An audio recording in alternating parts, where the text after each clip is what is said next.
Olá, pessoal, estamos aqui, a equipe de formação docente, muito felizes com o nosso evento, né, de relatos de práticas. Recebemos os textos, solicitamos vídeos e alguns professores mandaram vídeos, outros não, mas nós vamos apresentar aqui os vídeos que foram enviados. Entretanto, vocês terão como ver os vídeos todos aqui na mostra ou no repositório que estará no portal do Sala Mais, e também terão os textos, se quiserem ler, né, o relato dos seus colegas. Então, vamos lá, gente. A gente agradece muito, né? A gente ficou muito feliz, assistimos e vimos assim o entusiasmo de vocês. Isso é muito bom, porque isso nos faz fortalecer o nosso trabalho pedagógico, compartilhar, enriquecer cada vez mais o nosso currículo, né? Então, eu vou passar aqui para os colegas da equipe, né? Para cada um se apresentar. Vamos lá, professor Adalberto? Vamos lá. Olá, tudo bem, pessoal? Prazer enorme estar aqui com vocês. Eu gostaria de dizer que os relatos aos quais eu tive acesso são extremamente ricos e servem de referências para que outras práticas sejam desenvolvidas junto aos semestres vindouros. Embora sejam relatos de uma unidade curricular em específico, considero que as práticas às quais eles se referem possam ser ajustadas para aplicação em outras unidades também. Vou passar agora a palavra à professora Cláudia. Olá, colegas. É um prazer, né, trabalharmos a primeira vez aqui, exibirmos, né, a nossa mostra de relatos. O compartilhamento de vocês foi fundamental, tanto para o desenvolvimento da nossa aprendizagem significativa, quanto para o fortalecimento do nosso ecossistema de aprendizagem. Um abraço. Olá, pessoal, sou o professor Fábio. Eu queria agradecer demais a todos vocês e realmente os relatos são inspiradores, pessoal, são maravilhosos. Espero que vocês fiquem tão inspirados quanto nós. Passando para a professora Tati. Olá, professores, professoras. É uma alegria estarmos aqui fazendo essa primeira amostra. E como a professora Lilian disse, agradecemos imensamente o envio desses relatos para que nós pudéssemos conhecer as experiências de vocês, não só de ensino, mas principalmente de aprendizagem, que são experiências ricas, inspiradoras e que nos fortalecem nessa comunidade que estamos criando aqui no nosso ecossistema. Então agora, pessoal, iremos dar início à apresentação dos relatos, seguidos de alguns breves comentários nossos. Parabéns a todos e obrigada mais uma vez. Olá, tudo bem? Para quem não me conhece, meu nome é Adalberto Morrai, eu sou membro da equipe de formação docente da VPA e estou aqui para falar sobre 2 relatos de práticas muito bacanas. Primeiramente, eu falarei sobre um relato da professora Cláudia Cruz, da UNA, em parceria com o professor Roberto Sloveski, da Unisul, e na sequência eu falarei sobre um relato do professor João Bernardo, em parceria com a professora Evelise Bachmann. Eu vou passar os vídeos que versam sobre tais relatos e, na sequência, farei alguns comentários. Então, primeiramente, eu passarei o vídeo do relato da professora Cláudia Cruz com o professor Roberto Sloveski, farei alguns comentários e depois eu passarei o vídeo do professor Bernardo com a professora Evelise e também farei os meus comentários. Então vamos para o primeiro vídeo.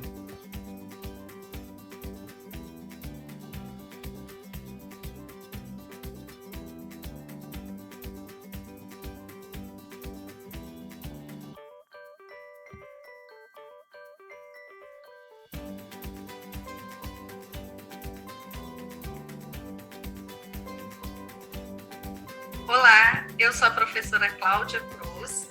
Irei relatar uma prática que eu e o professor Roberto, da Unisul, desenvolvemos na nossa unidade curricular Cultura e Artes. A unidade curricular Cultura e Artes, ela pertence ao core currículo, então ela tem uma especificidade, porque ela abarca estudantes de todas as escolas da Anima Educação.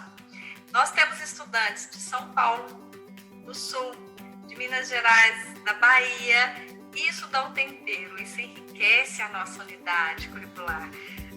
Ao mesmo tempo que nós temos aí a visão de estudantes que moram numa cidade de 8 mil habitantes, nós temos também o compartilhamento de experiências de estudantes da maior cidade do Brasil. E foi isso que nos motivou a trazer esse relato, né? O conhecimento prévio dos nossos estudantes, os olhares desses estudantes. E quando nós tivemos o desafio de trabalhar a meta de compreensão envolvendo a relação entre arte, cultura e sustentabilidade, nós pensamos, isso é um universo, isso é gigantesco. E levamos para o debate com os estudantes.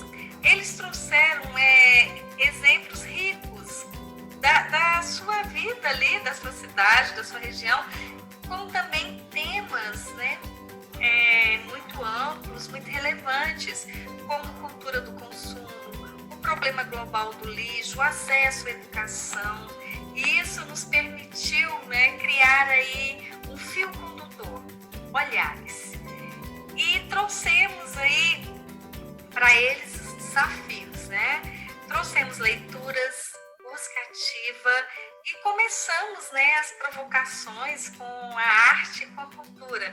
Iniciamos com a música Passarinhos do Emicida. Eu me lembro que, ao estar trabalhando nessa música, uma aluna chegou atrasada na aula e perguntou no chat o que está acontecendo. E antes que eu respondesse, uma outra estudante respondeu: conhecimento. Eu falei, nossa, até emociona. E a partir, né, desses debates, da busca ativa, nós trouxemos atividades. A primeira atividade foi o olhar para dentro, né? Como eles ampliaram aí o repertório sobre o que é sustentabilidade, como isso está, né, intrinsecamente relacionado à arte e à cultura, eles foram desafiados a pensar na sua condição de cidadão, né, habitante do planeta Terra, e olhar para dentro e buscar o que eles tinham ressignificado em seu espaço, na sua casa, no seu lar. E eles fotografaram. Foi uma grata surpresa. Eles trouxeram imagens de uma mesa que a base é um motor de automóvel, uma pulseirinha de sementes da região, livros de sebo, móveis, quadros, tudo que eram objetos que foram descartados e eles ressignificaram. E aí nós fomos, né, ampliando e aprofundando o debate. O professor Roberto trouxe o documentário para eles, Lixo Extraordinário, e provocou o olhar para fora, né? Então, a sua cidade, o seu espaço urbano, o seu bairro, o que tem de projeto que envolva aí a cultura, a arte e a sustentabilidade. E eles trouxeram, né, vários projetos e também críticas em relação à ausência desses projetos. Aí nós chegamos ao resultado, né, que foi extremamente significativo. Os estudantes ampliaram o repertório, desenvolveram uma compreensão, né, daquilo que nós viemos discutindo, né, associando, relacionando, e foi algo significativo, foi uma experiência e um aprendizado significativo, porque eles engajaram. E nós também, eu e o Roberto, ficamos maravilhados, né? Foi significativo de uma forma conjunta para todos nós. Então, essa é a nossa prática e que nos motivou, né, a pensar e ampliar ainda mais o repertório. E isso é muito bom e a oportunidade também de compartilhar é muito boa. Eu e o Roberto agradecemos, um abraço e vamos lá. A arte, a cultura e a sustentabilidade é parte do nosso cotidiano. Vejam só que relato bacana, né? Que coisa bonita. Fantástico, fantástico. Esse relato é de fato muito interessante, é um relato riquíssimo, né? É um relato de uma prática junto à Unidade Curricular de Cultura e Artes. É um relato que envolveu alunos de diferentes instituições, de diferentes regiões do país, envolveu pessoas de cidades enormes e de cidades pequenas, o que, com total e absoluta certeza, tornou essa experiência muito rica. Ficou claro, através do vídeo que nós assistimos, que em tal prática existiram debates sobre temas muito importantes, sobre temas muito interessantes, como a cultura do consumo, o problema global do lixo e o acesso à educação. Ficou claro também que houve a sugestão de leituras em forma de busca ativa, que ocorreram atividades que permitissem aos alunos tanto um olhar para dentro quanto um olhar para fora. E ficou claro também que, como resultado, houve um expressivo engajamento por parte dos alunos e um entendimento mais acentuado sobre a arte, a cultura e a sustentabilidade, além de ter superado as expectativas dos professores responsáveis. Então, com total e absoluta certeza, uma prática muito bacana e que pode ser utilizada como fonte de inspiração para que outras práticas similares sejam realizadas no futuro não muito distante. Nós não podemos nos esquecer que, embora esta seja uma prática da UC de Cultura e Artes, ela pode sim ser utilizada como base para práticas em outras unidades curriculares. Agora, nós vamos assistir ao vídeo que versa sobre uma outra prática. Nós vamos assistir o vídeo que versa sobre a prática do professor João Bernardo e da professora Evelise.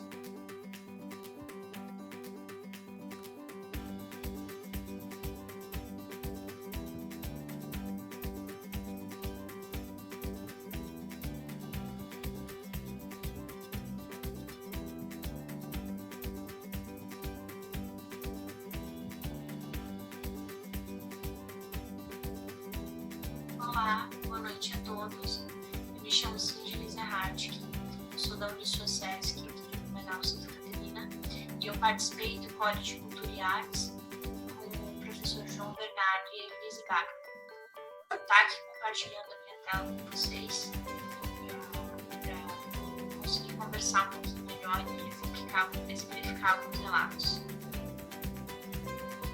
A turma do Código de Cultura e Artes ela se constitui de diversas regiões, como do Sul, do Sudeste e do Nordeste. Então foi um desafio conseguir estreitar essas relações, respeitando a individualidade e também desenvolvendo diálogos que utilizaram essa coletividade, né, com bons níveis de envolvimento e produtividade. Então, acredito que foi muito satisfatório para incluir os estudantes nessa questão do mundo da cultura e da arte, tendo como objetivo, na verdade, de formar de questão humanística, né, uma questão humanística. E para isso, né, foi desenvolvido trabalhos em equipe, né, coletivos, mas também foram desenvolvidos trabalhos individuais. Então aqui, como vocês podem ver, tem uma tabela, né, que ela está aqui então, exemplificando. Teve a pesquisa em análise de imagens relacionada com o conceito de arte e artes, uma equipe. A gente teve um trabalho individual, de uma produção pessoal que interpreta a frase significado, né, o meio ambiente não é espaço que vivemos, não é espaço igual vivemos.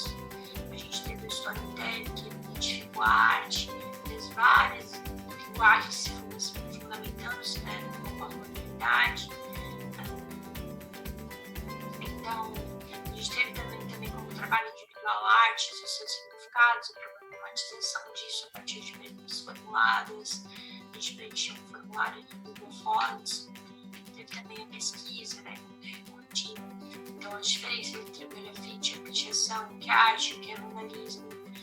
Tivemos a produção textual identificando a diferença entre cultura e artes, como o trabalho individual. Então, está mostrando aqui para vocês, né, depois alguns exemplos desses trabalhos realizados.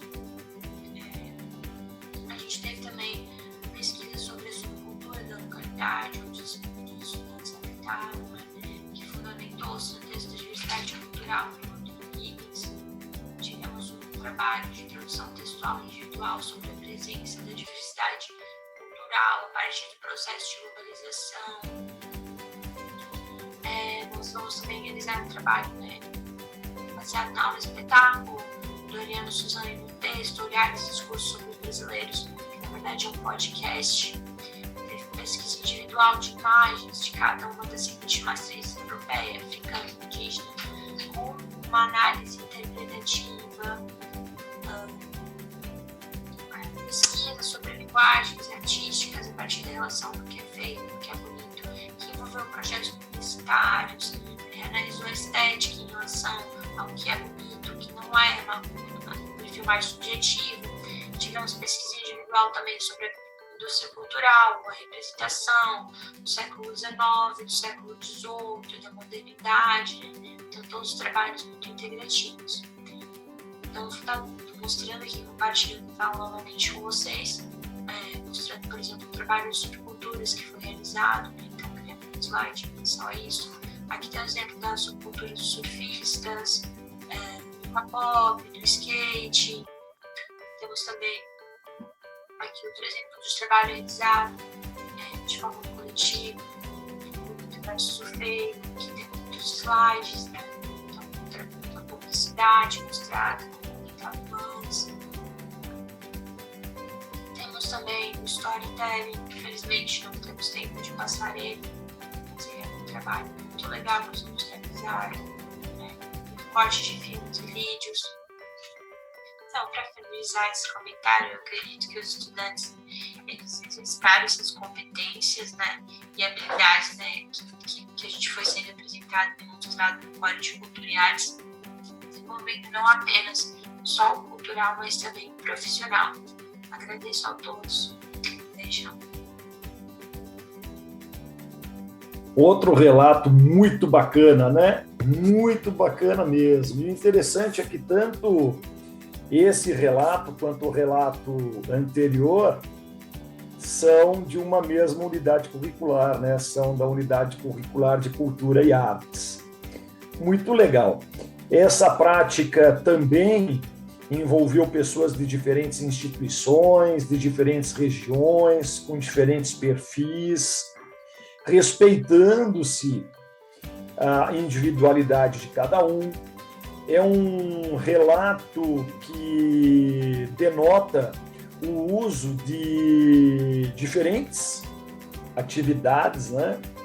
tanto de atividades individuais quanto de atividades coletivas, o que, ao meu ver, é muito bacana, até porque em alguns momentos as atividades individuais são mais indicadas que as coletivas, em outros as coletivas são mais indicadas que as individuais. Dentre tais atividades destacam-se pesquisas, storytelling, produção textual e outros trabalhos igualmente interessantes, cujos resultados excederam as expectativas dos educadores responsáveis. Outra coisa que eu achei interessante nesse relato é que não são os professores que falam sobre o que aconteceu, né? Foi uma aluna da Unisociesc de Blumenau, Santa Catarina, que narrou o relato. Isso mostra que essa aluna estava totalmente envolvida com essas práticas, que houve um expressivo engajamento por parte dela, que ela comprou a ideia. E isso é muito bom mesmo. Houve, inclusive, a demonstração das atividades desenvolvidas pelos alunos no vídeo que assistimos. Ou seja, a aluna da Unisociesc de Blumenau mostrou, inclusive, evidências dos trabalhos que foram desenvolvidos, tanto de algumas atividades individuais quanto de algumas atividades coletivas. E eu gostaria de terminar a minha fala dizendo que tudo isso que nós estamos vendo, tudo isso que nós estamos assistindo, tudo isso que nós estamos ouvindo, deve ser apenas o começo. O que eu estou querendo dizer com isso? Eu estou querendo dizer, entre outras palavras, que o ideal é que a cada semestre que passa, nós tenhamos mais e mais relatos de práticas interessantes como essas. Por isso, eu tomo a liberdade de sugerir que utilizemos os relatos já existentes como fontes de inspiração, para que pensemos em coisas parecidas ou até mesmo em coisas nunca pensadas antes. Para quê? Para que nós tenhamos cada vez mais práticas interessantes, práticas que contribuam com a formação de nossos alunos e com a construção de uma sociedade melhor. Um grande abraço a todos e até uma próxima oportunidade.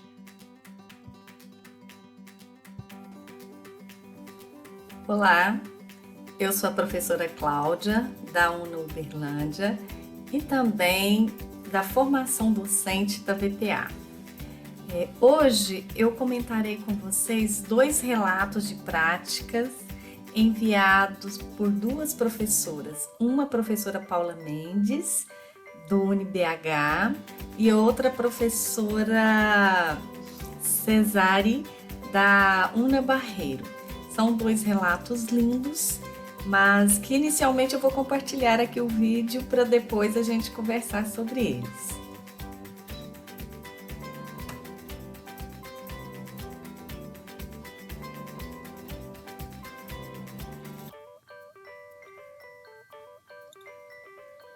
Olá, pessoal. Boa tarde, tudo bem? Bom, meu nome é Paula, eu sou responsável por coordenar um projeto de extensão na faculdade UniBH chamado Atendimento Odontológico a Pessoas com Deficiência.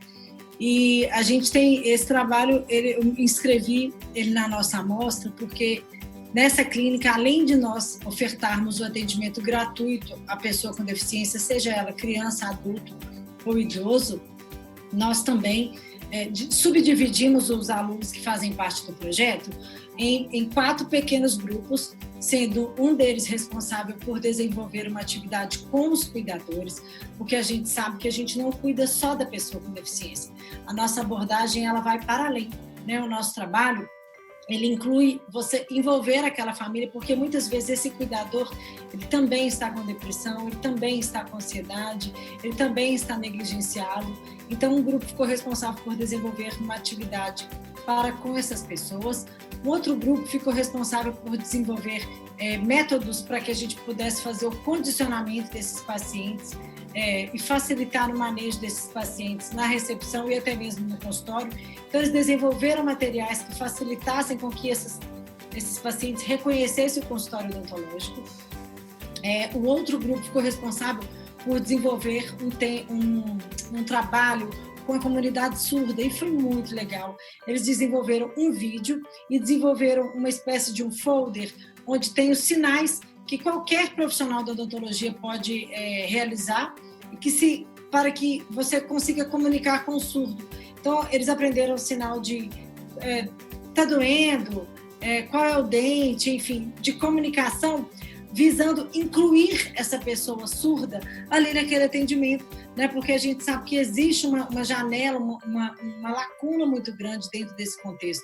Na comunidade surda, muitas vezes ela é esquecida, né? E ela não se sente acolhida. Então, a gente teve um grupo de alunos que ficou responsável por desenvolver isso, e um outro grupo que ficou responsável por desenvolver a parte científica, né? Fazer o levantamento dos dados, para que nós pudéssemos publicar os nossos dados, escrever artigos e publicar em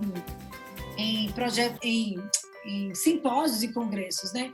Então, assim, dentro do que eu trago de cuidado dos alunos, de aceitação dos alunos, nós tivemos vários momentos de superação, de emoção, de crescimento pessoal, porque o meu maior objetivo, para além de atender as pessoas com deficiência, é formar alunos mais humanos, é formar, na verdade, né, profissionais mais humanos, é fazer com que eles entendam que nós não cuidamos só de gente, nós cuidamos de gente, nós cuidamos de pessoas, nós somos pessoas cuidando de outras pessoas, né? Então, de todas as formas possíveis, eu busco estimulá-los, né, no contato com as pessoas com deficiência e no contato com as outras clínicas também que eu trabalho, enfim.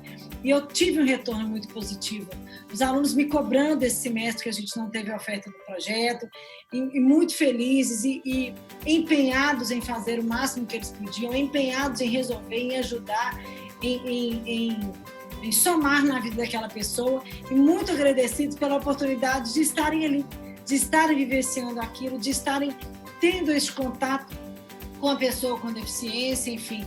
A gente sabe que o acesso é muito difícil.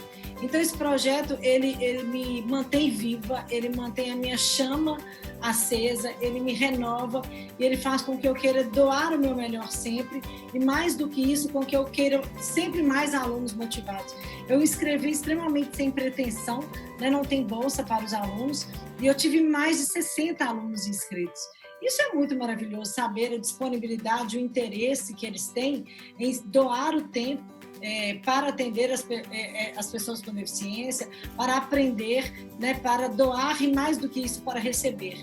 Então, eu sou muito orgulhosa, eu acho que assim, foi um passo muito importante. O UniBH é a única faculdade particular que oferta uma clínica só para atender pessoas com deficiência, né? Nós temos esse trabalho ofertado na Universidade Federal também, uma clínica nesse perfil, né? Em algumas outras instituições tem o atendimento da pessoa com deficiência, mas não tem uma clínica só para isso. Então, isso é um ganho muito grande que nós temos no processo formativo desses alunos, né, desses profissionais, e mais do que isso no meu processo pessoal, né, na minha profissão, na minha atuação como professora. E eu sou muito feliz e me emociono muito com essa oportunidade, e eu espero que eu possa crescer cada vez mais com esse projeto, porque eu tenho absoluta certeza de que força de vontade e dos alunos, né, incentivo da instituição e um objetivo de ir além, né, de doar o melhor cada vez mais, fazer algo multidisciplinar, conversar entre as outras áreas que a gente tem acesso aqui no campus, né, fazer com que esse paciente ele passeie pela nutrição, pela fisioterapia, pela medicina. Então, tem muita coisa para sair do papel, e eu tenho absoluta certeza de que todo mundo sai ganhando, né? E nós, cada vez mais, porque quando a gente trabalha com pessoas e entende o nosso papel como um ser humano, como um profissional da saúde, antes de qualquer outra coisa, isso faz toda a diferença. E eu acho que é esse o perfil de profissional que a gente quer formar, né? É esse o perfil de profissional que a gente vem buscando aí no nosso mercado. Aquele que entenda o ser humano como ele de fato é na sua individualidade, sem receita de bolo, né? Que tenhamos esse cuidado uns com os outros. E eu aprendo muito, eu tenho ensinado um pouquinho, eu espero crescer cada vez mais com essa oportunidade. E eu estou muito feliz de estar podendo falar com vocês sobre esse projeto e eu espero que a gente construa novos capítulos ainda mais felizes e bonitos. Muito obrigada pela oportunidade. Muito bacana, muito lindo o seu relato, professora Paula. Você mesma traduziu, né? Esse projeto te motiva, ele mantém sua chama acesa e na condição de docente, isso faz com que você avance no processo ensino-aprendizagem. E olha quantas competências esses estudantes estão desenvolvendo, né? Como você disse, você distribuiu em equipes, cada equipe cuida, né, de uma parte do projeto, tem a busca ativa aí para a fundamentação, né, desse estudo e participação em eventos. Então você conseguiu abarcar aí com esse projeto um desenvolvimento, uma aprendizagem muito significativa. E olha o engajamento desses estudantes, né? Sem bolsa, sem com S, né? Sem bolsa, você conseguiu 60 voluntários, né? Estão pedindo mais o projeto, é porque ele faz sentido. E como você mesma traduziu, é gente trabalhando com gente. Isso nos torna mais humanizados. Muito parabéns mesmo. E o seu projeto, com certeza, ele ainda lhe trará aí para os estudantes muitos frutos. Um abraço. Bom, agora na sequência nós teremos o projeto da professora Cesare. Ela é da UNA Barreiros e o projeto Colcha de Retalhos. Eu vou deixar que o projeto fale por si, depois eu comento. Vamos ouvir o projeto das professoras.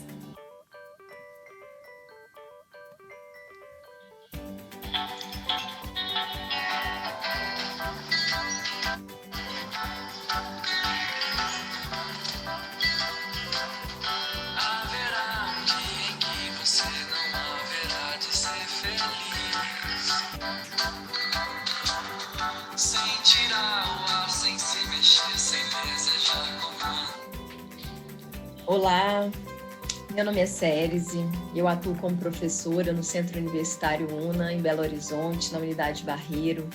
E hoje eu e algumas estudantes estão aqui para contarmos para vocês um percurso, uma história de uma experiência aí que tivemos e temos tido.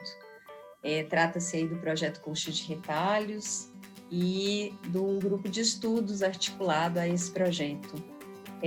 Para contar um pouquinho como nasceu essa experiência, eu vou convidar a Luziene para contar para nós, né, como que essa experiência começa. Olá, eu sou a Luziene, eu estou no 5º período de Psicologia e nós fomos provocados no 3º período, no estágio de observação e entrevista, a observar, a dar um olhar para a nossa comunidade, para o nosso dia a dia. E nesse mesmo período, nós entramos na pandemia.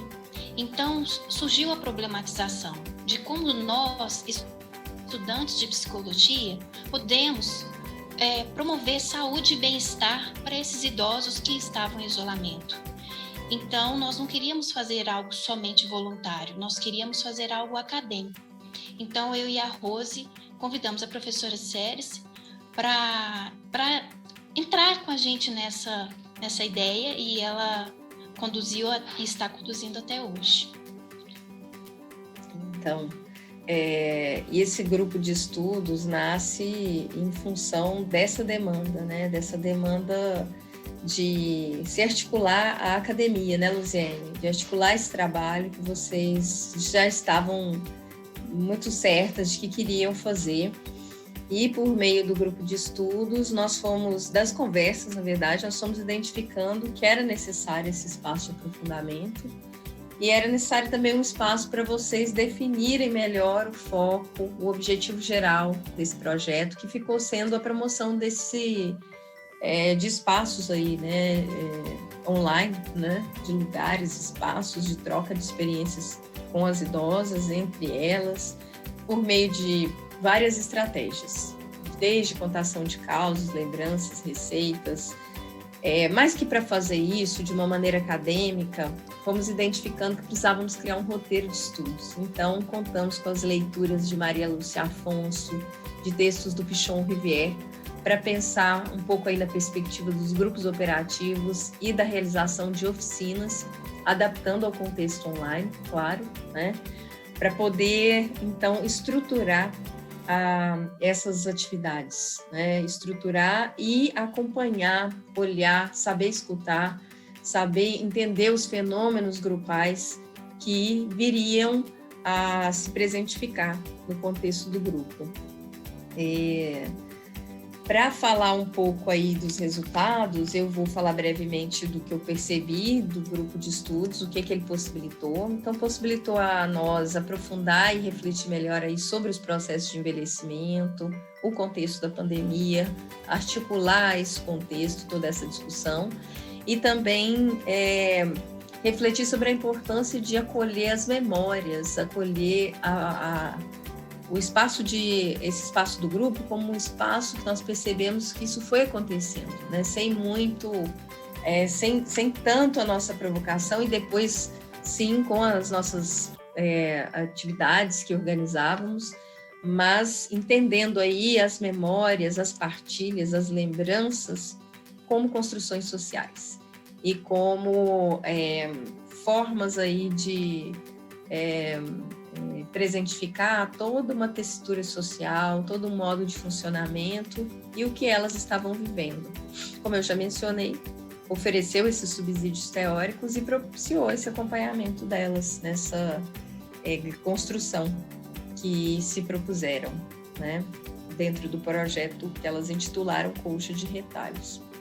Para falar um pouquinho dos resultados das oficinas online, vou pedir para a Lene e a Rosiane contarem um pouquinho para nós sobre isso. Olá, tudo bem? Quando a Luziane me convidou, eu achei bom. Eu já sou professora, de francês. Eu estava terminando minha especialização em psicodrama, e eu sou da sala da Luziane também, né? Eu sou graduando em psicologia. E foi muito bom, que promoveu o espaço de convivência, o fortalecimento de vínculos, ofereceu um espaço para 17 idosas de escuta e compreensão, e para mim foi excelente, que foi uma ponte que agora eu faço ciências do envelhecimento na São Judas Tadeu, e foi grandioso para mim. Olá, meu nome é Rosiane, eu também sou graduanda do curso de Psicologia da UNA, e outros resultados que a gente pôde observar foi justamente a oportunidade de dar a essas idosas um momento que elas pudessem usar a criatividade, pensar um pouquinho fora, né, de tudo que estava acontecendo em relação à pandemia. E para a gente, possibilitou a questão da escuta, né, que a gente está ouvindo falar tanto nos estudos da psicologia, então nos propiciou essa escuta. Além de nós, temos também a Aline, que hoje faz parte do grupo, que está conosco também nesse projeto. Agora tem algumas fotos, né, dos ciclos. Hoje a gente está no 3º ciclo, mas a gente tem foto aí do 2º ciclo desses participantes. 1º ciclo.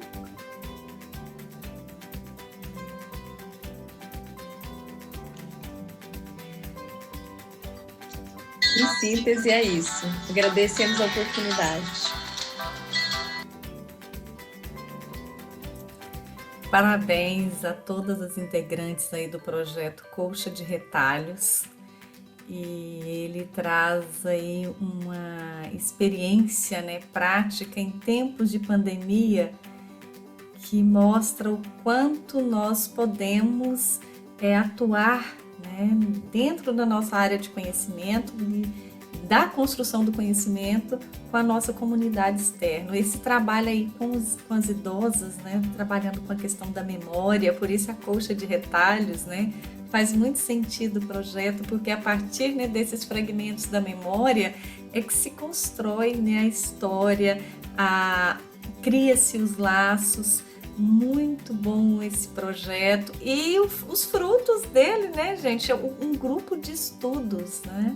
Olha como o projeto, né, ele ganha força, né, cria braços, e isso é importante porque nós temos aí um processo de ensino-aprendizagem muito significativo e que quando nós olhamos aí esse processo de busca ativa, né, das leituras e com certeza das escritas, isso mostra como é possível, né, desenvolver a partir dessas experiências práticas tantos projetos interessantes e engajar, né, estudantes e professoras que são estudantes também, e isso enriquece, né, e isso faz valer a pena.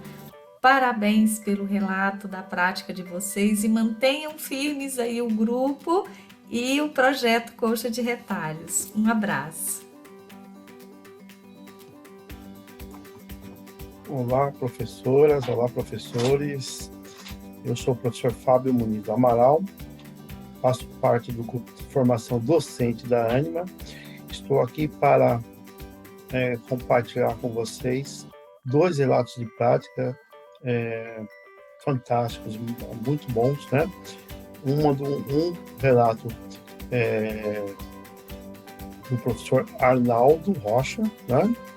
E o outro relato, o outro vídeo, são dos professores Bruno e do professor Igor Colar, tá?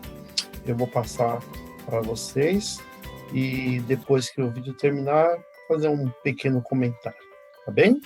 Vou compartilhar minha tela com vocês, já.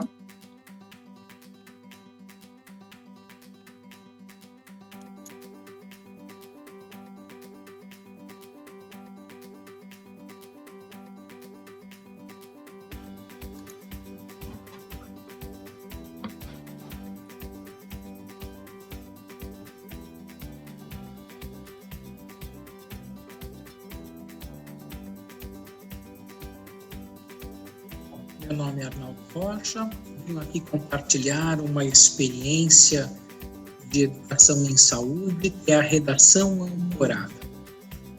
Não trata-se de uma novidade, é algo que é empregado já em outras áreas, como jornalismo, e o conceito é que é uma redação feita por diversas pessoas, todas elas participando ativamente. Por que utilizá-la?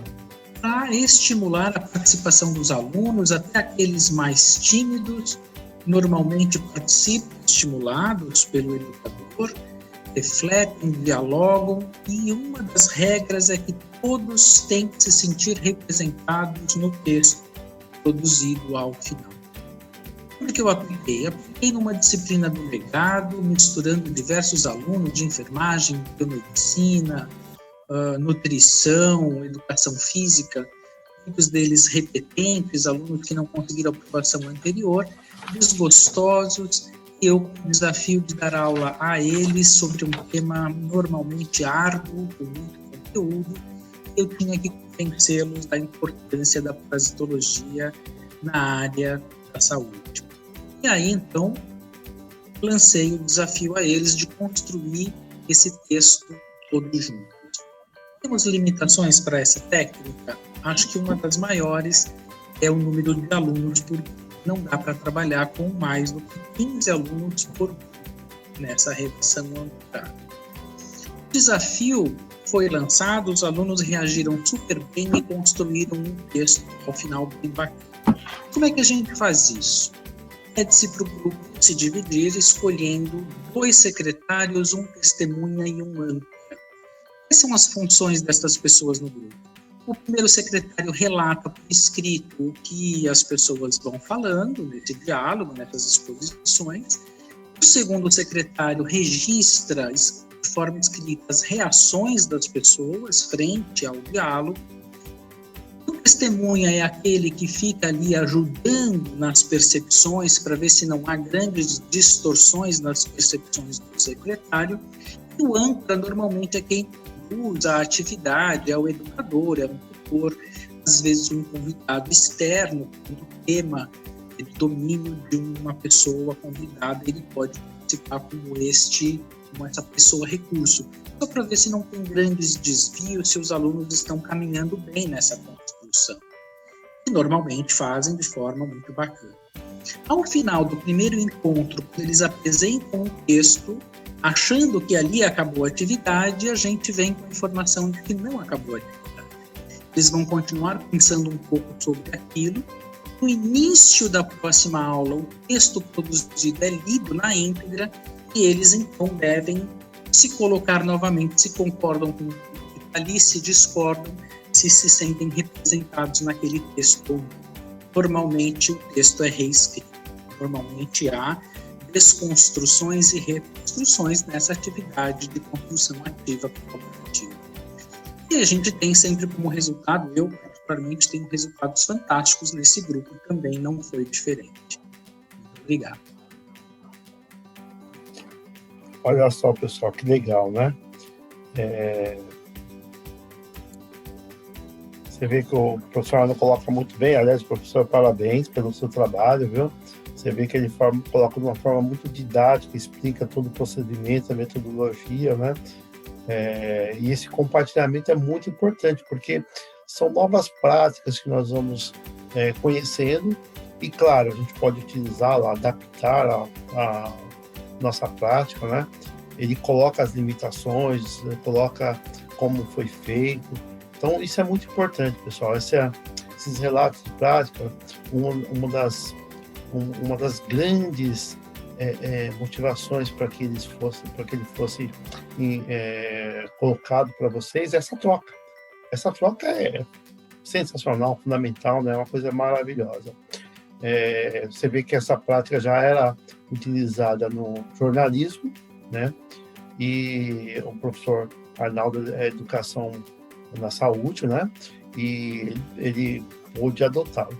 E claro, né? Nós vamos de acordo com a nossa área e com aquilo que a gente está trabalhando, a gente pode adotar essa prática, né? Se for interessante, né? Se realmente puder contribuir para a melhoria da nossa prática em sala de aula, né?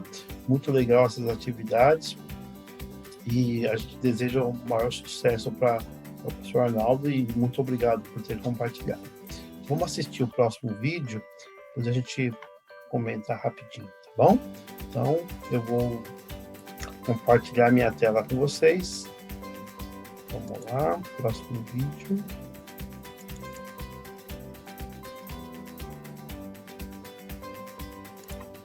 Olá, espero que vocês estejam bem. Meu nome é Bruno e hoje eu gostaria de compartilhar com vocês um relato de prática desse semestre que aconteceu na UC de Comportamento Químico e Mecânico dos Materiais. A dupla de professores dessa UC era o professor Igor Colado Porto Martins e eu. E essa UC aconteceu na unidade Moca, no curso de engenharias é uma UC do ciclo básico, onde a gente tem vários cursos de engenharia na turma. E que foi a nossa proposta? A gente quis fazer um projeto onde a gente aliasse engajamento com esse engajamento por meio de um assunto comum e de conhecimento dos alunos, algo que os alunos fariam no seu tempo livre. A gente, como uma atividade de entretenimento, a gente quis trazer para a nossa aula e aliar esse engajamento com a parte mais elaborada na nossa unidade curricular, que é dotar o aluno da competência de realizar a seleção de materiais. A seleção de materiais para o engenheiro é um processo que envolve muito conhecimento técnico de todos os materiais de engenharia e muito conhecimento de uma aplicação. Então a gente quis aliar esse conhecimento técnico com uma aplicação que os alunos realmente se interessassem. Então a gente chamou de Seleção de Materiais Fantástica. O nosso objetivo aqui foi aliar o mundo de fantasia do Senhor dos Anéis e o Hobbit, do J.R.R. Tolkien, com seleção de materiais. Esse projeto aconteceu em 2 etapas. Na primeira etapa, os alunos eles tiveram que propor algumas aplicações, empresas que trouxessem soluções para esse mundo da Terra-média, do Senhor dos Anéis e do Hobbit. Então a gente teve uma aula onde os alunos foram divididos em empresa e investidor. As empresas fizeram um pitch apresentando as soluções. Aqui tem uns exemplos, ó. Tinha um cajado com funções de smartphone, motores para barcos, ó, golpe baixo. Isso aqui era uma produtora para golpe baixo produções. Tinha várias soluções bacanas aí. Os alunos eles não tinha regra para eles elaborarem as ideias, eles podiam fazer o que eles achassem melhor. E aí, dessas propostas, os alunos que eram os investidores precisavam escolher em qual que elas iriam investir. E aí a loja do Smigoldrip foi a empresa com maior quantidade de investidores, 19 no total. A SmartStaff ficou aqui com 12 investidores em segunda colocação, e em terceiro ficou a Electric World. Então, com essas empresas, essas 3 aqui que tiveram mais quantidade de investidores, a gente resolveu passar para a etapa de projeto desses produtos aqui. E na etapa de projeto, que é a etapa 2 da nossa prática, tirando os alunos que foram os proponentes das empresas, os outros foram divididos em grupos de 4 a 6 alunos, e cada grupo teve que apresentar a sua seleção de materiais, como se fosse uma empresa de engenharia, de consultoria, e para as 3 empresas. Cada grupo, então, apresentava 3 soluções, uma para cada empresa, e aí a empresa que escolhia qual solução ali que eles achavam melhor. Aqui tem alguns exemplos aqui, isso aqui é durante a aula, as 3 empresas que foram as 3 que a gente trabalhou nessa segunda etapa. E aqui algumas das respostas dos alunos. Os alunos também criaram algumas consultorias com nomes e apresentaram soluções. Não precisava ser necessariamente soluções reais, poderia ter alguma solução fantástica também, desde que a solução fantástica tivesse uma base técnica. Por exemplo, o pessoal aqui fez esse cajado de adamantium. Colocou algumas propriedades que eles achavam importantes para essa aplicação, aplicando toda essa parte técnica, mesmo que num material de fantasia, mas que por trás tinha, sim, um embasamento teórico aí, porque sem isso eles não seriam capazes aí de atender essa seleção de materiais. Aqui tem um outro exemplo, ó, é o uso de titânio, já material aí real, para o cajado. E aqui tem um outro que é um material fantástico também, que é a petricita, que os alunos mesmos desenvolveram aí. Então a gente teve várias soluções. Aqui tem alguns exemplos só, e foi uma experiência muito bacana para nós como docentes, porque uma coisa que a gente está tentando trazer sempre para as nossas aulas é esse engajamento dos alunos. Então, nesse caso aí, a gente tentou alinhar alguma coisa que é do mundo do aluno, do cotidiano, como eu falei, algo que realmente o aluno faria para o seu entretenimento pessoal, aliar isso daí com a nossa aula para torná-la mais interativa. A gente teve um feedback muito bacana dos alunos, assim, é aquela aula que a gente sai super contente, animado ali, porque é uma aula que tem muita participação, todos eles querem falar das suas ideias, e como não tem restrição, eles podem realmente exercitar a criatividade deles sem limites. Essa que é a proposta, e no final tem um embasamento, porque a nossa ideia é, primeiro, que o aluno tenha uma experiência de mercado. Por que o investidor vai investir naquela determinada proposta e não em outra? Então, nem sempre a melhor solução, a melhor proposta técnica era que acabava tendo ali o seu investidor. Às vezes, o modo de apresentar, falar o que a empresa queria ouvir era tão importante quanto ter uma boa solução. Então, a gente também quis explorar esse lado aí mais real das condições que uma empresa acaba passando também, além de exercitar a competência de seleção de materiais. Bom, muito obrigado pela sua atenção e a gente agradece muito você ter ouvido o nosso relato de prática. Muito obrigado.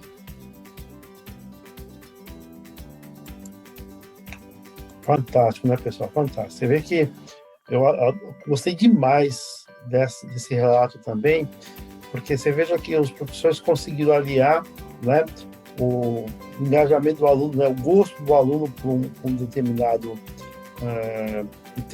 no final das contas, é um entretenimento, né? E os alunos gostam disso, a grande maioria, mas eles não perderam de forma alguma, em nenhum momento, a unidade curricular, né? Eles sempre estavam alinhados direitinho, né? Então, com a sua desenvolvimento das competências, aquilo que eles precisavam saber, como eles fizeram com que os alunos se engajassem. E tem uma parte que, para mim, foi fantástica, que é, a todo momento, os alunos estavam participando, né? Trabalho colaborativo. Então, primeiro saíram 3 empresas, depois os alunos que não tiveram as empresas com mais investidores, eles retornam para o trabalho, né? Numa outra alocação. Então, é uma coisa maravilhosa. Eu adorei. E isso pode ser levado para outras áreas, né? A área do professor Igor e o professor Bruno, as engenharias, né? Mas isso poderia ser tranquilamente levado para a gestão ou para qualquer outra área. Então,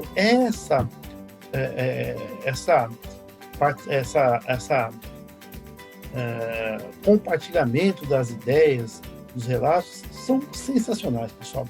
É realmente alguma coisa que a gente estava precisando, para a gente poder fazer um trabalho colaborativo, né? Porque não é fácil engajar os alunos, né? A gente sabe disso, e com esse arcabouço de ideias, com certeza a gente vai poder tornar nossas aulas mais dinâmicas, né? É claro que a gente consegue fazer isso, mas tendo novas ideias, nós temos novas possibilidades, tá bom? Muito obrigado por ter assistido e estamos juntos, pessoal. Boa noite. Eu vou apresentar para vocês 3 relatos, né? O primeiro deles é um vídeo de um aluno, na verdade, enviado pela professora Érica Rodrigues de Oliveira, e a fala do aluno retrata, né, o que foi o relato que ela mandou. Do curso de Sistemas da Informação da UNA de Betim, e a unidade curricular é a modelagem em software. Então, deixa eu compartilhar aqui o vídeo e vamos ouvir o aluno, né?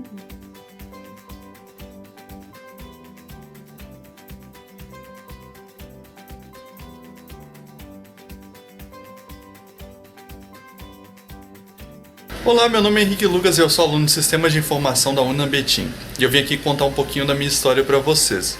Bom, primeiramente tudo começou lá em 2017, quando eu estava saindo do ensino médio e decidi ir cursar uma faculdade. Eu optei por cursar uma federal e eu tinha todas as expectativas porque todo mundo falava muito bem de federal. Bom, estudei para o Enem, consegui entrar e foi uma das maiores decepções da minha vida. Quando eu entrei na federal, eu sentia que os professores eles achavam que eles eram muito superiores. Eles achavam que eles eram deuses e nós éramos meros mortais, sabe? Era isso pelo menos que eles tentavam passar pra gente. E não se importavam se a gente estava mal, não se importavam se a gente estava tendo alguma dificuldade, não se importavam se eles estavam passando mal o conteúdo ou não fazia diferença. Não se importavam em dar uma aula inteira ou não. Então, mesmo estando indo muito bem em relação às notas, meu psicológico estava muito ruim, sabe? Eu estava tendo diversas crises de ansiedade, coisas do gênero. E principalmente também os horários deles eram horríveis. Eles davam uma aula de manhã, uma aula à noite, e a carga horária era a mesma da UNA, por exemplo, que é o período noturno, sabe? Mas eles davam essa aula de manhã e de noite, você não tinha nem tempo para fazer um estágio, porque você tinha que ficar preso na faculdade o dia inteiro. Você não tinha tempo para fazer mais nada. Era aquilo e aquilo. Então, tipo, tendo toda essa experiência, eu optei por sair, e aí eu fui procurando e eu resolvi ir para a UNA por conta de diversas indicações de amigos. E, cara, foi incrível. Foi uma mudança, assim, da água pro vinho, sabe? Eu entrei na UNA e professores como o Israel Severino, por exemplo, tratavam a gente como brother, cara. Tipo, trocava ideia. Nossa, maravilhoso. Tipo, como se a gente estivesse ali no mesmo nível aprendendo junto. E pelo menos é isso que sempre passaram pra gente. E aí, um ponto muito específico foi quando eu conheci a professora Érica e o professor Alexandre, que nos deram um trabalho de modelagem de software pra gente criar um sistema que resolvesse um dos problemas da Agenda ONU 2030, os 10 Objetivos do Desenvolvimento Sustentável. E aí a gente optou por criar um jogo. E os professores não criticaram a gente nada, na real motivaram a gente desde o início. E em cada vez que a gente apresentava um pouco, eles ficavam mais felizes e mais, assim, entusiasmados com o projeto, sabe? Então, a gente, na apresentação final, mostrou o projeto para eles, e eu vi um sorriso de orelha a orelha da professora Érica que preencheu meu coração, sabe? Porque até aquele momento eu não sentia que poderiam existir professores que amavam tantos alunos que estavam ali para se colocar no lugar e ficar felizes juntos, sabe? Ficar realmente realizados junto com os alunos. E eu senti isso nos professores da UNA. E, cara, foi simplesmente maravilhoso. Sério, foi uma experiência única. E depois disso aí, ela começou a motivar a gente, e aí o professor Alexandre começou a motivar a gente, falando que a gente tinha que seguir isso mesmo, se a gente sonhava com isso. Então, eu e o meu colega de turma, o João, optamos por fazer um pequeno estúdio de desenvolvimento de jogos. E aí a gente começou a fazer transmissões ao vivo na internet, na Twitch, e ensinar para o pessoal e aprender com a comunidade como desenvolver jogos. E, cara, o pessoal começou a acreditar no nosso trabalho, começou a doar dinheiro pra gente. A gente já conseguiu juntar mais de $100 de doação só com o pessoal que realmente acredita que a gente tem possibilidade de desenvolver isso e chegar longe com isso, sabe? Então, se não fosse a UNA, se não fosse esse empurrão, se não fosse acreditarem na gente, se não fosse acreditarem em mim, eu não sei nem onde que eu estaria hoje, cara. Eu realmente sinto que é como uma mãe, sabe? Ela corrige, ela ensina, mas ela abraça e ela beija, entende? Ela não te deixa na mão. Então eu acho que a UNA, ela me passou esse sentimento de uma mãe. É rígida, mas amorosa, entende? E eu não sei como trazer esse sentimento para vocês, mas eu tenho certeza que vocês vão sentir isso ao longo da universidade. Então, valoriza, cara. Valoriza mesmo. Aproveita, retira o máximo possível dos professores. Eles vão trazer isso para você, eles vão te dar a melhor experiência possível, e eu sou a prova viva disso. Então, muito obrigado pela presença, muito obrigado por ter me chamado, muito obrigado por esse convite maravilhoso, e eu espero ser chamado mais vezes para contar esse meu percurso e que ele sempre realmente melhore. Tá bom? Grande abraço e até a próxima. Tamo junto. Que bonito, né? A gente vê o aluno falando coisas que nós, professores, né, tanto almejamos. Então, aprender junto, acreditar, né? Então, acredito que esse depoimento desse aluno não tem muito o que a gente falar, né? Então, se vocês se animaram, deem uma lida no relato como um todo, né? Mas acho que o que fica é mesmo essa experiência maravilhosa desse aluno, né? Então, esse foi o primeiro. Agora, vamos ao segundo. Eu vou apresentar para vocês o vídeo da professora Mila Bittencourt. Ela que gravou o vídeo, mandou o relato, e ela relata a experiência dela com a professora Juliane Berria e Vitor Hugo Joaquim. Eles são todos da Unisociesc de Joinville. A unidade curricular é Educação Física na Idade Adulta e Envelhecimento e o curso é o curso de Educação Física. Então vamos lá, deixa eu preparar aqui.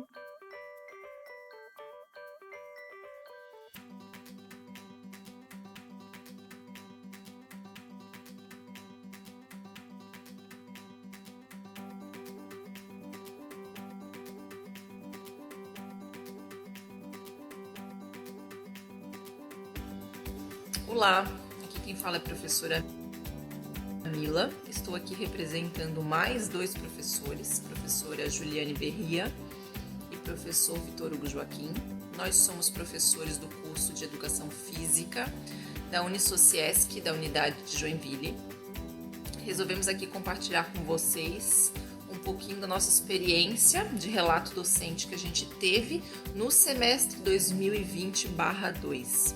Então, foi o primeiro semestre de implantação do sistema da matriz E2A e nós estávamos lecionando juntos, cada dupla numa unidade da Unisociesc diferente, uma dupla na unidade de Joinville, a outra dupla unidade de Jaraguá do Sul, da Unisociesc também. E nós pensamos, nosso principal questionamento naquele momento foi como avaliar os alunos dentro de uma matriz tão integrada, tão fluida, de uma forma continuada, né, em que os alunos conseguissem de fato integralizar, compreender essas aplicações de todos os conteúdos que foram ministrados. A gente ministrou no semestre passado uma UC chamada Educação Física na Idade Adulta e Idoso. Resolvemos, portanto, formar uma avaliação A3 a partir de alguns conteúdos algumas temáticas que nós entendemos como importante. A primeira foi incluir a digitalização nessa avaliação, porque era uma situação em qual a gente estava vivenciando também, era uma situação pandêmica que a gente já tinha vivenciado desde o início do ano passado, já fazia alguns meses, portanto a gente entendeu que era importante colocar isso dentro de uma avaliação. Nós consideramos também importante fazer com que os alunos entendessem as aplicações práticas daqueles conteúdos, que eles conseguissem também integralizar os conteúdos que são dados ao longo de todo o semestre, para eles conseguirem entender o porquê, né? E que aquilo fizesse sentido para eles de alguma maneira. Então a gente quis também trazer um pouquinho de autonomia para com os alunos. Estou resumindo alguns aspectos aqui que a gente entendeu como importante. Pensando nesse resumo aqui que eu trouxe para vocês, nós pensamos numa avaliação continuada, em que a gente dava tarefas ao longo de todo o semestre, e essas tarefas coincidiam com as temáticas que a gente estava trabalhando ao longo de todo o semestre, e os alunos iam interagindo, interagindo essas tarefas remotamente através de uma plataforma online que é conhecida, que é o Trello. Dentro dessa plataforma, os alunos trabalhavam em conjunto entre eles, organizavam as etapas de cada entrega de tarefa, e nós, professores, participávamos ali, dando os retornos, feedbacks ao longo de todo o semestre para eles construindo. Ao longo de cada uma dessas etapas, ao final, a gente tinha um conteúdo completo que somava todas as etapas anteriores, que eram nada mais do que temáticas trabalhadas ao longo de todo o semestre também. E nesse momento final eles tinham em mãos um material pronto que dentro do conteúdo da UC que a gente trabalhava era relacionado a algumas patologias, relacionado a grupos especiais, né, mais especificamente, e exercício físico. Então, eles tinham que entender, aplicar aquele conhecimento para escrever exercício físico para grupos especiais, em que cada grupo que compôs aí ao longo dessa tarefa, que foi elaborado ao longo de todo o semestre, tinha escolhido para o seu próprio grupo. Então a gente deu essa autonomia na escolha do tema, que envolvia a temática central da UC, e os alunos, portanto, a gente entendia que os alunos dessa forma teriam mais adesão, né, mais empenho e dedicação aí no seu processo de ensino-aprendizagem ao longo do semestre inteiro. E ao final a gente pediu com que eles resumissem todo esse material. Então a última tarefa era um resumo através de uma cartilha, elaboração de uma cartilha, em que eles tinham que elencar os principais pontos que eles tinham construído passinho por passinho ao longo de todo o semestre, aí juntando num total bem complexo de material, e eles tinham que resumir esse material para entrega ao final do semestre, valendo, portanto, a nota somada a cada uma dessas tarefas entregue.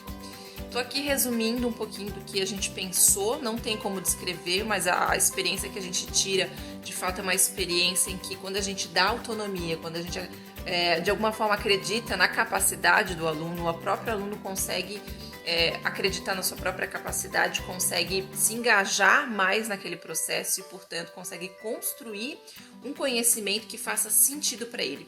Então, acho que essa foi uma mensagem que a gente tira e por isso que a gente quis compartilhar, porque a gente conseguiu construir isso dentro de um sistema híbrido, né? Que a gente estava num sistema online em que a gente estava vivenciando, tá bom? Fica aqui o nosso relato. Muito obrigada. Então, o que a gente vê, né, chamando a atenção para um ponto que é muito importante também, é essa questão do aluno ter essa possibilidade de escolher uma temática numa amplitude de temas que a unidade curricular e os tópicos geradores geralmente abrangem, né? E a professora fala uma coisa muito importante, né? Que isso promove a construção do sentido, aquilo faz sentido para o aluno, né? Que é uma das características dos tópicos geradores, né? E daquilo que o aluno vai fazer, que é ter sentido para ele, né? Então, fica aí, né? Mais uma experiência muito boa, né? Muito interessante. E de cada experiência a gente vai tirando pontos, né, que são extremamente significativos, né? E agora a gente vai assistir ao vídeo da professora Tatiana Moratti. A professora Tatiana Moratti é nossa companheira aqui da equipe de formação, ela é professora do curso de engenharia e ela vai relatar a experiência em uma disciplina ainda, né, do legado, que é um projeto interdisciplinar. Apesar de ser uma disciplina, traz essa ideia, né, da conexão entre os conteúdos e os temas, né? Então, vamos lá. Deixa eu preparar aqui.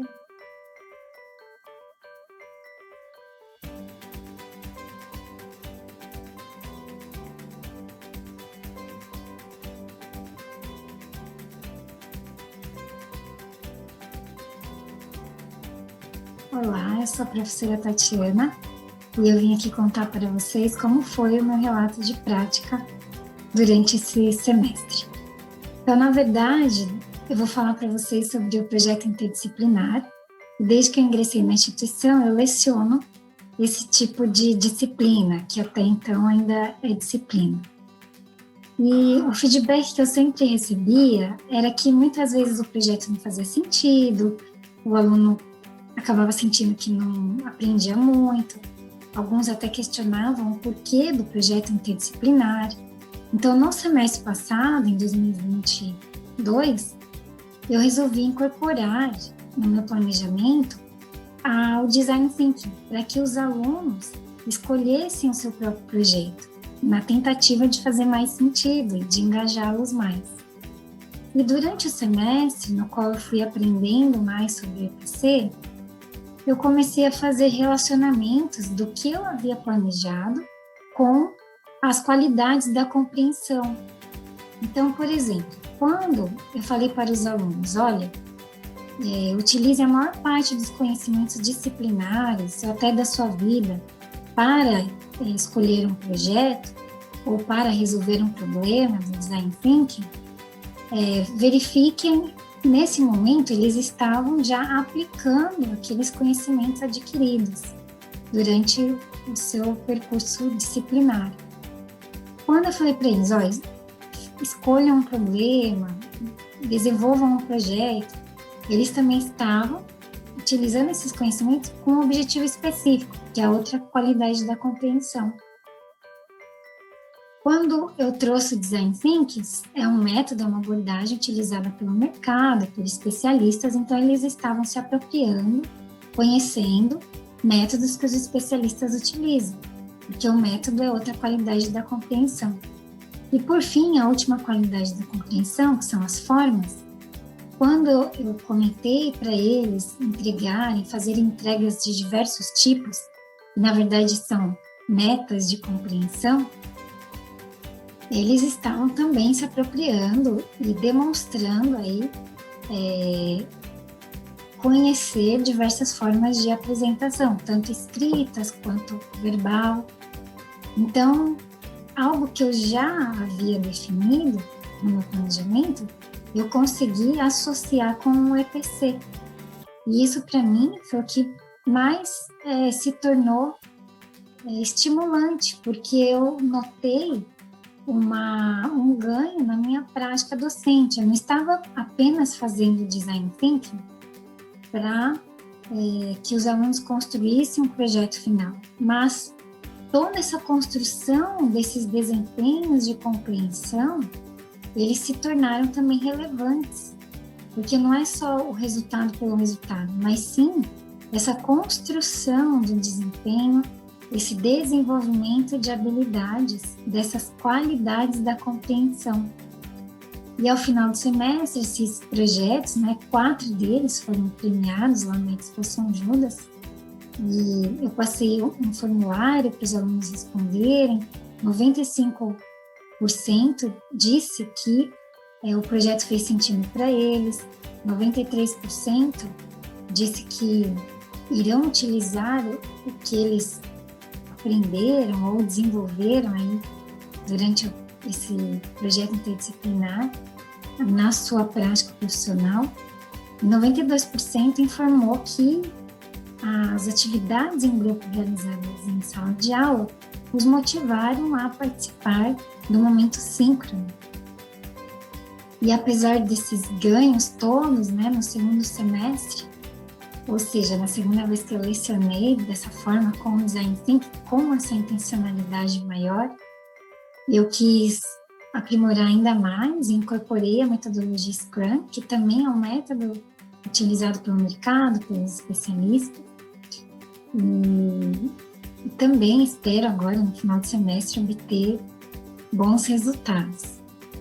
Então, pessoal, além de ter esses ganhos para os alunos, eu, enquanto docente, me tornei mais consciente das minhas escolhas e o que elas trazem aí de qualidades de compreensão para os meus alunos. Então, espero ter colaborado aí com... Bom, então a gente viu agora, um outro ponto muito importante, que é esse raciocínio pedagógico que o EPC nos oferece, e como que a professora utilizou deste raciocínio, para fazer uma análise da prática e para avançar no aprimoramento dessa prática, percebendo nos alunos essas qualidades da compreensão. E isso certamente, como ela fala no final do vídeo, tende a se constituir de maneira cada vez mais rica e cada vez mais forte. Então, para uma síntese, desses 3 vídeos que eu apresentei para vocês, a gente tem a palavra do aluno, o quanto é importante o aluno participar das decisões, o interesse e o sentido que isso tem para ele, a disposição do professor em acolher a palavra do aluno, a disponibilidade dos professores de aprender junto com os alunos, e essa capacidade de ir analisando as suas práticas pedagógicas para aprimorar cada vez mais. Então, muito bom, Então, dou aqui os parabéns para os professores e esperamos novos relatos e novas práticas para enriquecer a nossa formação. Obrigada. Tchau. Olá, professores, professoras. Estou aqui para apresentar hoje 2 relatos que recebemos, um da professora Natália, outro do professor Gustavo. Então, vamos lá apreciar inicialmente o vídeo da professora Natália.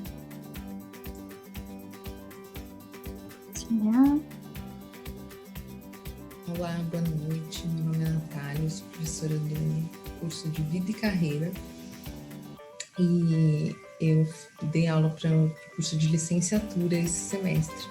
Daí eu queria contar um pouco como foi a minha experiência. Eu poderia selecionar várias atividades que eu fiz com eles, mas gostaria de falar sobre uma a gente fez trabalhos ótimos que vão estar na mostra, né? Sobre os trabalhos coletivos, em grupo, mas eu queria falar da narrativa pessoal, assim, a gente tem alunos de 100, essa turma tem frequentando mais de 90 alunos, né? E eu montei algumas estratégias para conhecê-los, e a gente sabe que o acolhimento do aluno é muito importante no primeiro semestre, né? E foi um curso incrível, e a gente tem como desempenho de compreensão, um dos trabalhos é a narrativa pessoal. Eu queria mostrar para vocês, eu criei um Padlet, assim como no trabalho presencial eu faria eles fazerem uma caixinha e guardarem coisas, né, do que eles acharam, do que foi mais relevante para eles. Eu montei esse Padlet, que é uma plataforma, né, que eu coloquei todos os trabalhos que a gente desenvolveu. E esse trabalho, ele começou a ser desenvolvido nessa segunda aula, né? Na primeira aula eles falaram um pouco dos livros que eles gostaram, e na segunda aula a gente falou sobre a janela de Johari, né? Eu expliquei um pouco como que eles se autoanalisam, né? E a gente começou a analisar personagens, né? Quais são as características deles, e aí do resultado dessa atividade, eles fizeram a própria janela de Johari por um formulário, né? Falando qual era o eu desconhecido deles e tal. E o que eles não tinham coragem de falar para ninguém é que eles eram muito inseguros e eles tinham muito medo de se expor.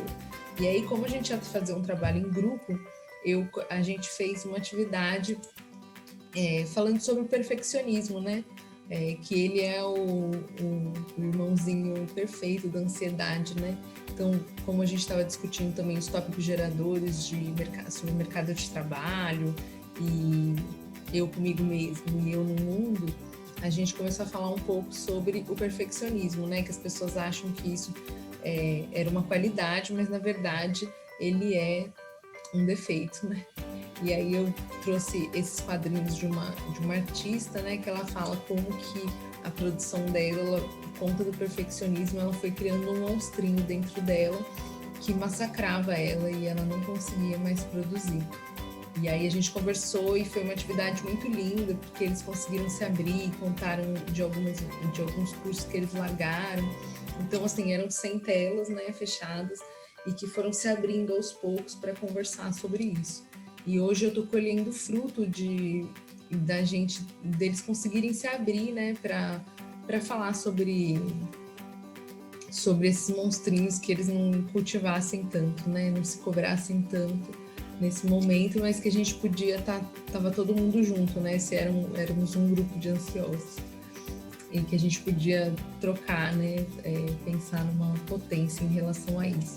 E a partir dessa troca a gente fez atividades, né, tanto coletivas, então assim, tive alunos que eles eram alunos ingressantes tardios, né, e eles fizeram seus próprios projetos. Esse daqui é o Além da Sala, do São Judas, e que é um projeto que eles falam de como acolher os alunos, né, e foi muito bonitinho.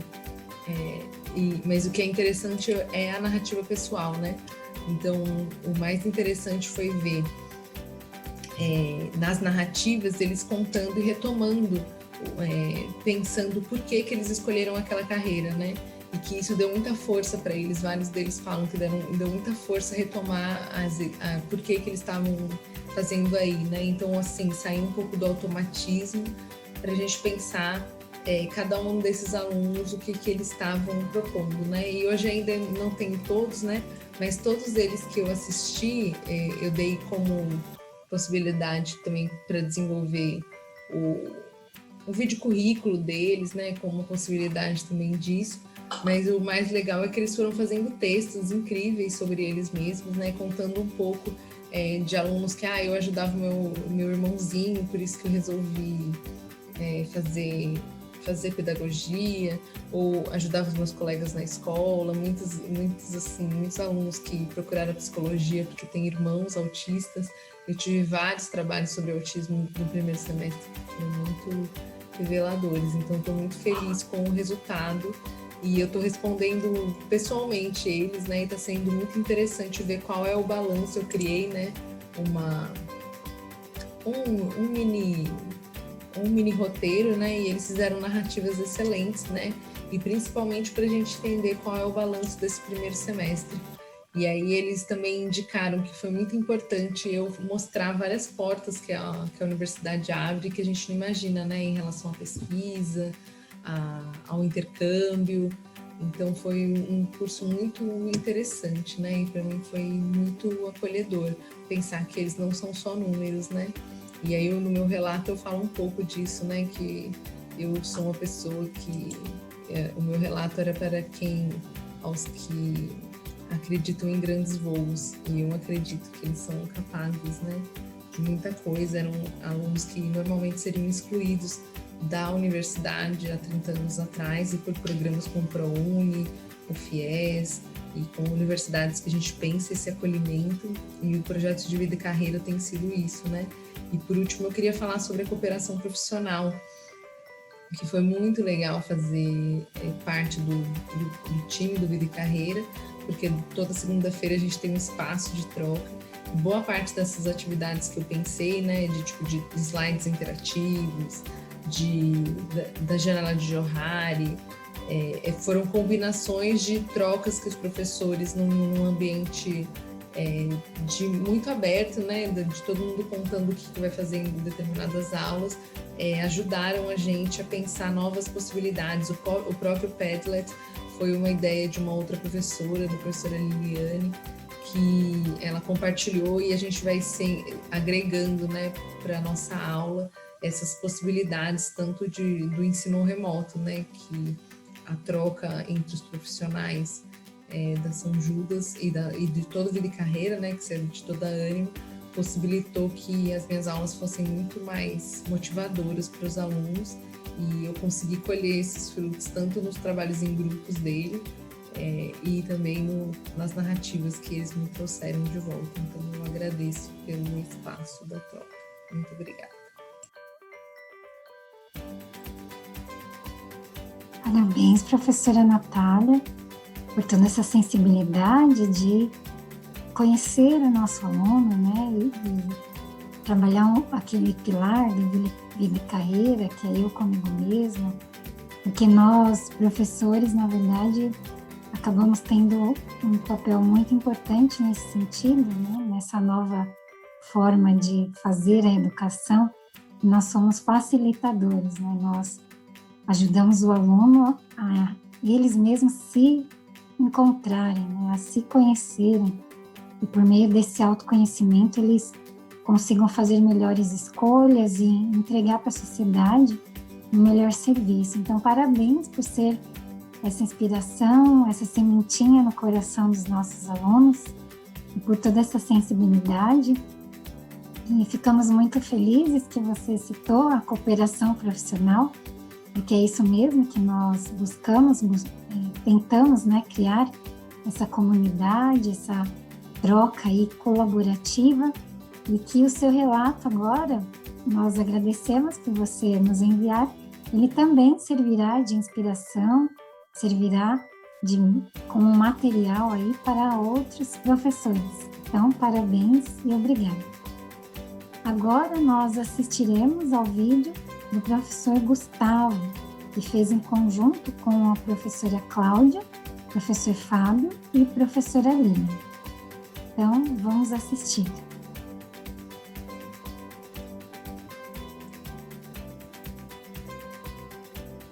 Olá, eu sou Gustavo Miranda, estou aqui para falar um pouquinho sobre a unidade de Educação Matemática, unidade que foi ofertada aos alunos de Pedagogia da Universidade São Judas Tadeu nesse primeiro semestre de 2021.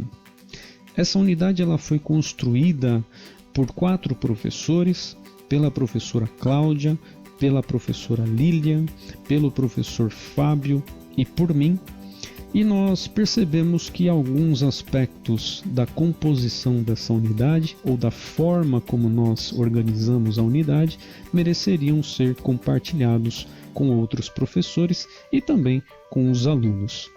E nós partimos de uma situação bastante real, sobretudo aqui no Brasil, que é a situação do ensino de matemática tão precário e tão traumático para tantas pessoas. Então partimos dessa dificuldade e dessa realidade. Ao abordar educação matemática para alunos de ciências humanas, muito provavelmente teríamos de enfrentar inicialmente alguns traumas, algumas situações e algumas lembranças não muito boas de um passado escolar, de uma matemática que fazia pouco ou nenhum sentido para esses alunos. Então tentamos organizar a nossa unidade em algumas trilhas pedagógicas, trilhas didáticas que tinham por objetivo facilitar a discussão, o entendimento e também a composição de uma nova imagem para a matemática. Nós partimos do pressuposto que a matemática é muito mais do que aquilo que se faz dentro de 4 paredes numa sala de aula. A matemática é viva, a matemática está presente no cotidiano dos alunos e todos nós, gostemos ou não, saibamos ou não, estamos consumindo matemática o tempo todo, o dia todo, nas nossas vidas cotidianas. Então, nós tentamos, de certa maneira, levar esse tipo de experiência para os nossos alunos. Ora, se os alunos da pedagogia são aqueles responsáveis por darem aos pequenos as primeiras experiências com a matemática, então por que não começar desconstruindo com esses futuros professores a imagem da matemática e construindo no lugar uma imagem mais abrangente. E foi assim então que nós percebemos que não daria para levar a cabo esse desafio se não conversássemos muito sobre o que estava acontecendo semanalmente. E então elegemos a sexta-feira. Começamos a conversar semanalmente sobre o que já tinha se passado e sobre aquilo que pretendíamos para as semanas subsequentes.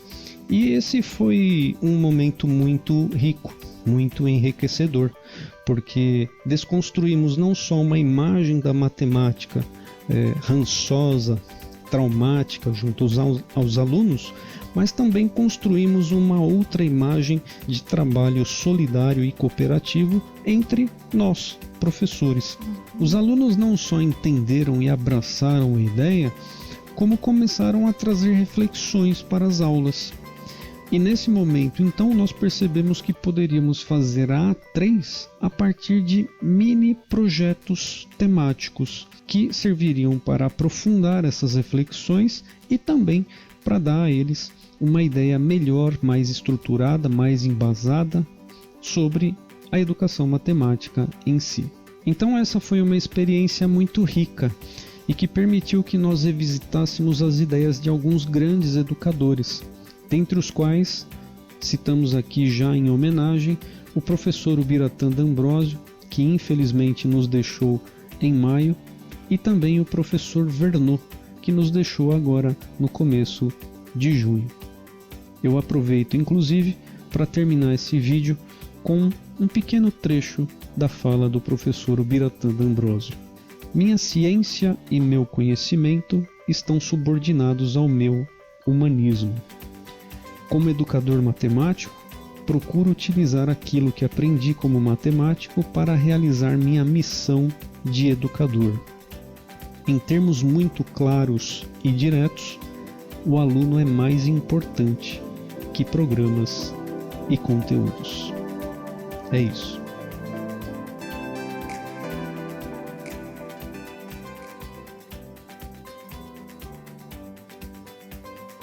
Muito lindo, professor Gustavo. Parabéns a você, aos demais professores, a Cláudia, a Fábio, a Lilian. Primeiramente por ter exercitado, né, e se apropriado da cooperação profissional. Então, quando nós falamos para os alunos fazerem trabalhos em grupo, eles se inspiram em nós, não é verdade? Então, o nosso exemplo, a nossa prática desse trabalho em grupo, cooperativo, ele irá engajar e inspirar os nossos alunos a trabalharem dessa forma também. Também, muito interessante a forma de vocês trabalharem a A3 e dividi-la, né, em alguns conteúdos que façam sentido ao aluno, né? Que me parece, na sua fala, a preocupação de vocês era que eles tivessem um ensino significativo da matemática, ou seja, que a partir desse semestre eles deixassem de ver a matemática como algo ruim e começassem a ter um novo olhar, né? Ter um novo sentido, uma nova ótica de ver esses conteúdos, né? Essa disciplina ou essa UC.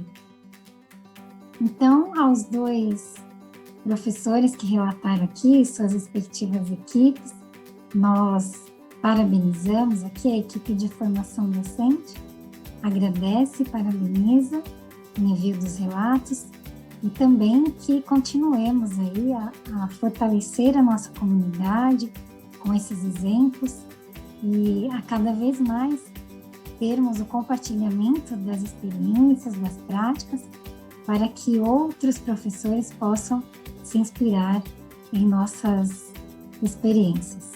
Então, muito obrigada. Pessoal, então, não sei vocês, mas eu acho que ficou uma amostra muito interessante, com uma variedade, né, de experiências ricas, né? Aluno falando, isso é muito bom. E a gente quer agradecer a participação de todos, né, de todas, e dizer que a gente vai repetir esse evento aqui no segundo semestre de 2021. A gente conta com vocês, então vão preparando aí os seus relatos e incentivando os colegas, né, para o nosso próximo evento, tá bom? Um tchau coletivo, então, agora. Vamos lá? Tchau, pessoal. Tchau, pessoal. Até a próxima. Tchau, tchau. Obrigada, Tchau. tchau.